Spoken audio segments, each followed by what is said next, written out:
with coverage you can count on. This is the Erie News Nowcast.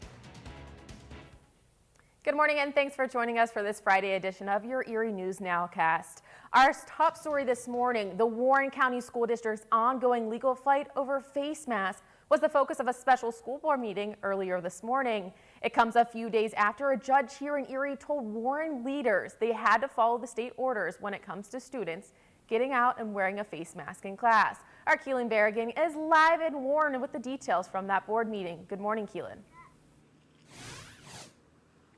How you doing? So I'm outside of Lacey Park right now, where there was a couple parents and kids that was out here to be able to speak on the behalf of this mask mandate with Warren County Schools. Now, a few minutes ago, they had the school board had a meeting along with students and their parents on how they will follow along and move forward with this mask mandate. Now, about the meeting, they was conducted over Zoom, and they had like about the meeting, they conducted over Zoom, and they had over 133 people in the, to attend. Now, there were 400 students exempt from the mask policy, and during the meeting, people were saying that this mask policy was violating their First Amendment right. Their right, saying that the mask was limiting their freedom of speech. Now, students and parents and teachers had the option to speak and say say on their behalf, and they pulled items from the school policy on the mask mandate, and they were saying that none of the school policies had in their policy that it was excused, that the mask mandate was excused by a doctor's note, and by saying that they feel like the school is adding things to it and they're discriminating against the parents and the students that did not want their kids to go to school with a mask policy. Now, students had spoke on their behalf, and they said that some of the students were having anxiety from all the commotion that was going on within the school district, saying like they haven't learned as much this year, and that they are now enrolling themselves into online learning. Now, her and others, other students have learned anything at all. Now, coming out towards this, now we tried contacting many school officials, like the school solicitor. We tried contacting the superintendent and many of the board members, but nobody was able to speak. And in fact, they gave us a no comment. We even tried to receive a statement from them. They did not want to give a comment as well. Now, we did have a couple's parents speak to us, but at the end of this all, the school is deciding to follow the state's mandate, the mask mandate policy. Now, if you want to ride your kids, if your kids ride in any public transportation, they attending any schools, they have to follow this mask mandate, and they will enact disciplinary actions onto the students if they do not wear a mask. Now, they are revising their policy on how they feel with the mask mandate. They are still continuing on with the court case that's happening October 13th, but for now, we're just going to give you more updates as we keep on going on. But for now, Keelan Berrigan, Erie News Now. Thanks, Keelan. We'll continue to follow this story throughout the day. A plan to boost the U.S. debt ceiling temporarily is heading to the House. It's cleared the Senate late last night, with 11 Republicans helping Democrats pass it. An aide says the plan provides an extra $480 billion. That should last until early December. House representatives are expected to vote on the measure on October 12th. The Treasury had said the U.S. would run out of money October 18th. Senate Minority Leader Mitch McConnell says now Democrats have time to increase the debt ceiling through reconciliation. That way, Republicans wouldn't have to vote for a longer-term solution. Members of both parties agree not increasing the limit would cause an economic catastrophe. And we're a step closer to the COVID vaccine being made available to younger kids this morning after drug maker Pfizer formally asked for an emergency use authorization from the FDA for its COVID-19 vaccine in children ages 5 to 11. Pfizer says a lower dose of its vaccine worked and appeared to be safe in a study among children. The FDA's advisors will discuss that data later this month. Right now, the vaccine's available for kids as young as 12, and many parents and pediatricians are asking for protection for their younger kids. Pfizer's COVID shot is currently the only one fully FDA approved for adults 16 and older in the U.S. If it's approved for those kids 5 and 11 age range, could potentially start getting shots by early next month. And the pandemic has made schools a lot more stressful for a lot of students with all the changing rules and schedules. And for one local district, they found a new way to help provide students social and emotional support throughout the pandemic. Here's Cooper, the new therapy dog at General McLean High School.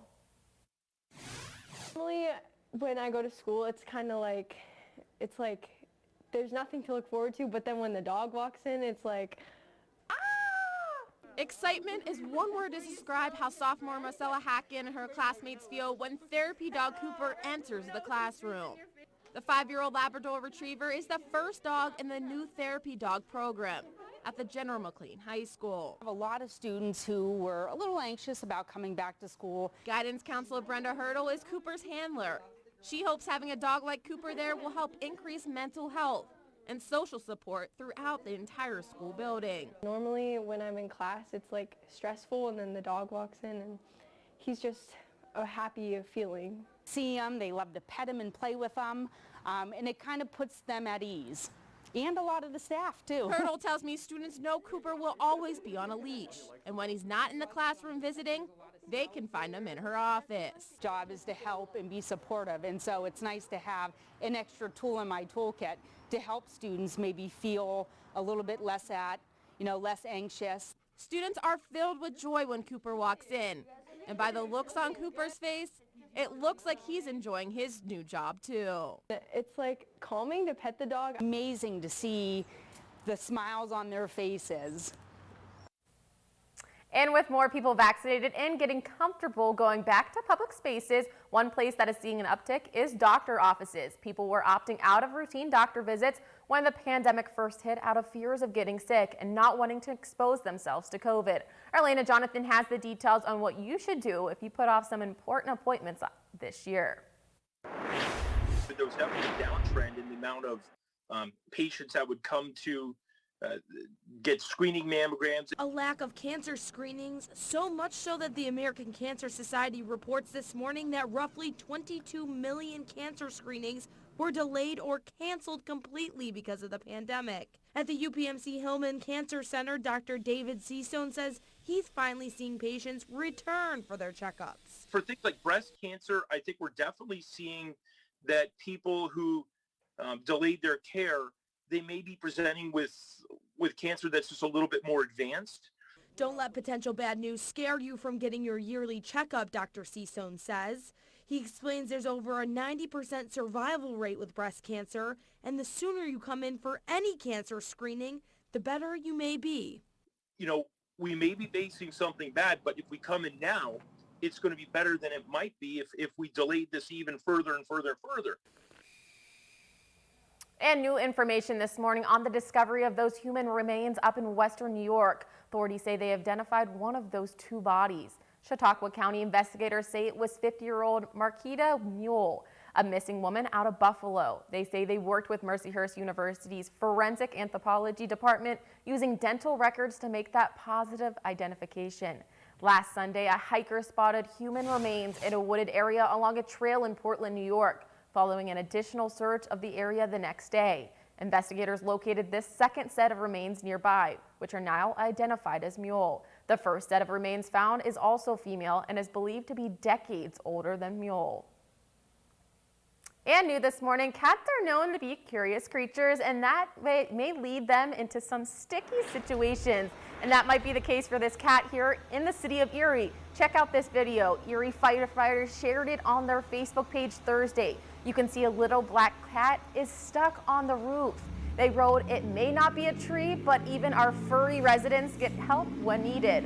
Firefighters climb up a ladder and safely pull the cat down and receive some applause from bystanders. The post goes on to say, "Great jobs, we'll rescue Engine 8." Now, David, we've been seeing some great weather, so no wonder that cat wanted to go exploring outside. Yeah, you know, once we get in the afternoon again today, those temperatures, they are heading back up. And I know the animals, yeah, they're certainly loving getting outside this time of year, dogs and cats both alike. As we look outside, still kind of gray out there over Upper Peachtree. It's not gray everywhere, but we've had some of those lingering showers close to the lakeshore. Right now, we're sitting at 69 degrees, and we are expecting a rather quiet afternoon. We will get more sunshine, so those temperatures will certainly be warming on up. Presque Isle, we had some of that wet weather. It is still a little wet out there, but most of those showers have now tracked off towards the north. We're still left with some cloud cover in place right now. And you can see this is the view from our Oliver's rooftop cam. with those gray skies out there. And you can see that most of the showers are finally out. They were just lingering by the lake shore, but now we're just dealing with some of those areas of clouds. And you can see it extends really over much of Erie, Summit, Mill Creek, and areas farther to the south, like in the Crawford and Warren County, seeing a lot of sun right now. Futurecast for us today, we are expecting an increase in that sunshine. Temperatures getting up into the middle 70s. Some showers showing up a bit later on. Could be around for high school football time, but we'll see later in the night.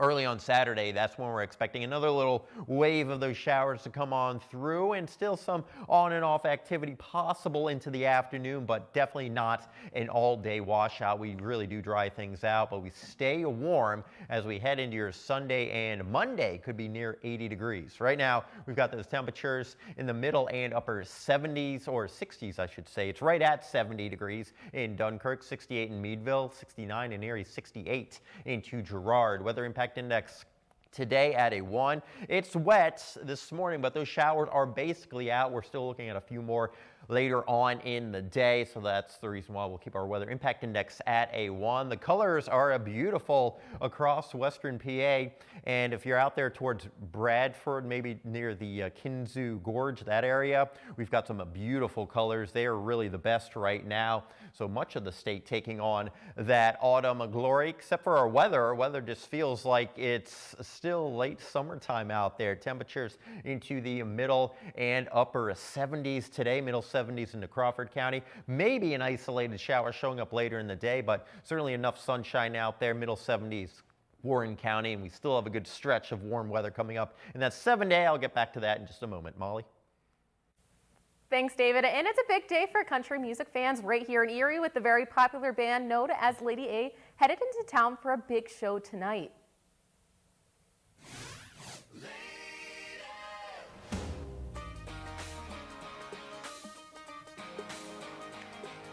Now, it's one of the first big concerts at the Erie Insurance Arena since the pandemic. It's Lady A's What a Song Can Do tour. They're hitting 34 cities on this tour. They say part of the money from ticket sales will go to the group's charity called Lady Aid. Showtime tickets, the showtime starts tonight at 7 o'clock. And for something else this weekend, lots of fall fun in store for Crawford County. Pumpkin Fest is making its return to Conneaut Lake. It's the 30th year for the fall-focused event, with most of the fun happening at Conneaut Lake Park. One of the biggest parts of Pumpkin Fest is the rally, the giant pumpkin drop. 2 1,000-pound pumpkins will be dropped from a crane on top of 2 donated vehicles. One drop is set for Saturday at 5, and the other one is at Sunday at 4 p.m. Now, the fest runs through Sunday. The pumpkin parade kicks off at 10 o'clock tomorrow morning. And now, David, if any of the folks are going out this weekend, they definitely have some good weather. Not looking like fall weather, really. Yeah, certainly temperatures still in the lower and middle 70s, 78 on Sunday. Sunday looks to be completely dry, but we will be dodging some showers out there for your Saturday as we look ahead to next week. Look at that, 80 for Columbus Day. Not quite at record pace. Our records for this time of year generally around 83, 84, 85 degrees. So we're going to really be working that thermometer on a Monday. We're staying mild Tuesday, Wednesday, Thursday, still in the middle 70s. May have to really look way down the road to find any of those cooler days, but we know it's October. When we get that first true cold front of the season, it can certainly change things up fairly quickly, but we're not seeing that over the next 7 days. Thanks, David. I want these warm temperatures to last forever. And thanks, everyone, for joining us for this edition of Erie News Nowcast. Our next news is coming up at noon on WSEE. Make it a great weekend.